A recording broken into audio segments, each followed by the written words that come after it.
Can Tulane beat USC, or are the Trojans just going to run through the green wave? It's a question I think a lot of people have, and it's one where I think a lot of people expect USC to dominate this game. But this is one of the more intriguing New Year's Six games, and it's going to be fun to see how Tulane competes with an extremely explosive offense in USC. We break down what USC needs to do to win this game. We also look at what Tulane can do to pull off the upset, as well as the players that will play a role in that. Tulane is having a special season, and it starts with Tyjae Spears. He's been phenomenal for the Green Wave the last 2 years, over 1,300 yards this year with 15 touchdowns rushing. He is a big reason for their success and why their offense is so good. When you flip to the other side of the football, Dorian Williams is an absolute monster on the defensive side of the ball for Tulane. He is an absolute hard hitter who is ready to take some souls on defense, and his role in stopping the USC offense is absolutely huge going into this game. And then the final one is going to be Michael Pratt. Now, you're going to be competing against one of the best quarterbacks, currently the best quarterback in college football, in Caleb Williams. How do you get your offense to make explosive plays? How do you keep your offense on the field, give your defense some breaks? And how do you put up enough points to keep up with USC? When you flip over to USC, we talked about Caleb Williams earlier. He mentioned him. You look at what he has done this year, and it's been really fun to watch. Over 4,000 yards passing, 37 touchdowns, and 10 more on the ground. He makes some special plays. He does things that not a lot of quarterbacks can do. Some of those, the magician plays, as we can call them, are really fun to watch. And he is going to be someone that Tulane has circled at least once when it comes to the scouting reports. When you look at who he's going to throw to now, Jordan Addison is not playing in the Cotton Bowl, so Mario Williams could step up and play a big role. There's a bunch of other guys that could do that as well. Taj Washington could be one of them, but Mario Williams is averaging 17 and a half yards per catch, and I think that he is someone that's going to step up big for the USC Trojans. And I think that we're going to see a kind of a preview of what 2023 is going to look like. And then when you go to the other side of the ball, Eric Gentry, another guy that's going to be fun to watch in 2023 for the Trojans. He is a long, lanky player who is really fitting into his linebacker role, and someone that I think is going to be a future star and a future first-round prospect when it's all said and done. Now, when you look at keys to the game for both sides, the first thing you have to look at for Tulane, you have to play confident. Every group of five team that has come into one of these games, especially in the New Year's Six game, has to play with a ton of confidence. They've had to play almost a flawless game, but you have to play with confidence for sure. If you don't play confident, USC is going to run all over you. Now, there are other things that they can do to kind of build that confidence. Creating separation is going to be a big key. I think that Tulane at times has struggled with that, and that's really kind of limited what their offense can do. And that's going to be tough to compete with a team like USC if you're not getting big plays, if receivers aren't getting open for Michael Pratt. That's going to hurt the running game as well. You need to find Tyjae Spears in the open field. You need to get him some space. Now, USC's defense has struggled against big time players, and a guy like Tyjae Spears is another one that can add to that list of players to which USC has struggled with, especially trying to tackle him in open space. You have to treat this like it's nothing to lose. I hate saying that for these group of five teams because I know that they're really good, but USC is the favorite for a reason. If you watch these two teams, nobody really in their right mind would think that Tulane is the better team right now. Now, that doesn't mean that they can't win, but you have to play like that. You can't just expect to win. You have to play. You have to be flawless. You have to make sure you're creating big plays and putting points on the board. Now, the second thing is going to be contain Caleb Williams. That is easier said than done. Just ask anybody that's played Caleb Williams this year.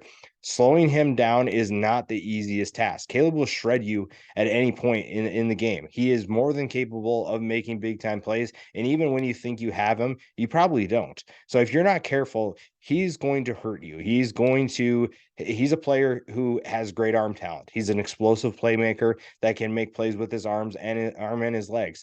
He is someone that is going to test this Tulane defense. Now, this is an experienced and veteran Tulane defense, so I like the game plan that they're probably going to put in against Caleb, but I also know that Caleb is a special player. There's a reason why he won the Heisman Trophy. There's a reason why he is considered a first-round pick in not this year's draft, but next year's draft. He is extremely talented, extremely explosive, The only thing that I'm concerned about with him is how is he recovered from that injury? How is that going to affect his running ability? How is it going to affect him throwing the football? I think by this time he should be ready to go. There shouldn't be any concerns. And if Tulane can slow him down, they have a chance. If not, it's going to be a long day for this defense. Now, when you flip over to USC, keys for USC, keys for success, you look at the fundamentals. It all starts on defense. We talked about this offense and how explosive it is. The defense at times has been abysmal to watch. This has been missed tackle after missed tackle, missed assignment, getting moved out of gaps, and just really poor effort at times. You look at this defense and the amount of talent that they have, there's no reason why they should be this bad. There's no reason why they should struggle this much. And Alex Grinch has a lot to figure out. And I don't know why he's still coaching right now, but Lincoln Riley sees something in him. And I mean, there is something to look at. With his time at Oklahoma, you saw some excitement, you saw some potential, but right now it's really, really bad. This is a team that, again, you can't let Tulane hang around if you want to win this game. You can't give them any hope. And unfortunately for them, it's really going to be the defense that determines that, because if the offense is doing what it should do, then there's really no concerns there. But if the defense continues to give a big play after big play and allow Tulane to hang around, then it doesn't matter what the offense does, because it's going to be a shootout. And it's just going to come down to if the offense slips up at all, because it doesn't feel like the defense is going to make enough stops at that point. You're going to lose a lot of confidence. So fundamentals, tackling, don't give Tulane any extra chances. So turnovers have to be kept to a minimum, and that should be just fine to keep USC in control of this game. The other thing is, we just kind of touched on it. Don't let them hang around. Put up points in a hurry. This is one of, if not, you can make an argument that this is the best offense coming into 2023. Now, this is an extremely talented group, even without Jordan Addison. The passing game is extremely explosive. The running game has lost some players too, but they're still really good.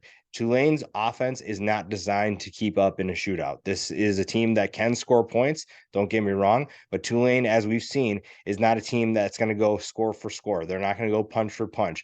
They can't go round for round in terms of keeping up with an offense like USC's. USC's offense is on a different level than Tulane's. So don't let them hang around. If you have a chance to go up big early in the game, you take that opportunity, because even if you're up, Tulane is not going anywhere. This is a tough Tulane Green Wave team, and they are not going to back down just because they're down 14, 21 points. They are going to fight back. They are going to play disciplined, and they are going to try to get back into this game. They're going to try to claw into this game any way possible. Now, the top matchups, we kind of hinted at one of them before.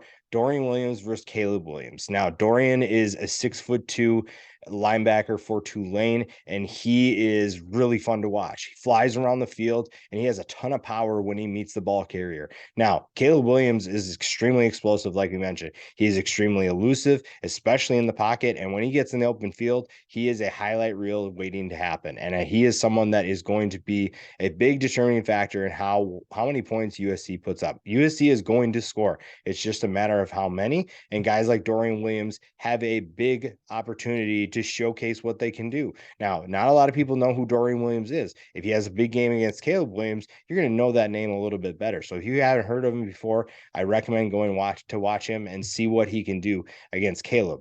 Now, the other one is going to be Tyjae Spears versus USC's linebackers. Now, the linebackers we mentioned is part of a defense that needs to tackle better. And Tyjae Spears, even when you think you have him, he is really good in tight spaces. Now, he may not be the fastest player. He may not be the quickest player, but he is someone who knows how to make guys miss, whether that's power, whether that's quickness. He knows how to get in the open field, and he knows how to set up his blocks and set up even his moves. This is a USC defense, again, that has struggled mightily this year against sometimes even lesser competition. Tyjae Spears is one of the best backs that they're going to face, and if they don't have an answer for him, it's going to be a long night for the Trojans. Matchups for USC, Tuli Tuipulotu is going up against two really talented Tulane Green Wave offensive tackles. Joey Claybrook and Rashad Green are two of the best in that conference, and they are going to have their hands full with the guy who led college football in tackles for loss. This is, again, we talked about how the USC defense struggles. However, there's some guys on this defense that are extremely exciting. Gentry is one of them. Tuipulotu is another guy. There are guys on this defense that Tulane has to prepare for. Yes, they've had their struggles. However, they have extremely talented players that can make big plays. And if USC's defense, their front seven, is getting to Michael Pratt. It's going to be a long day for Tulane. And you don't need that, especially when you're facing the offense of USC. If USC's defense can find ways to create stops, that gives more chances for their offense to put up points. And as we've seen this year, USC doesn't need a ton of help putting up points. If they get more opportunities, they're going to do that. The other one is going to be Mario Williams versus Macon Clark. Macon Clark has been that nickelback for the Green Wave. He has been someone that plays a really exciting game. He plays near the line of scrimmage, plays back in coverage. Mario Williams in the slot has been a problem for most teams facing USC this year. And I think that this is a matchup that could, we talked about how Mario Williams can step up and be that next guy with Jordan Addison out. And if he does that against Macon Clark, then Tulane is going to be in for a world of hurt. Do I think that Tulane can beat USC? Yeah, I do, but I don't think it's super likely. I think for most of the year, it felt like the group of 5 team that was going to make it to the New Year's Six bowl game was going to have a special year. And for them to compete with a team like USC, you have to be incredibly special. Think 2017 UCF, even 2018 UCF.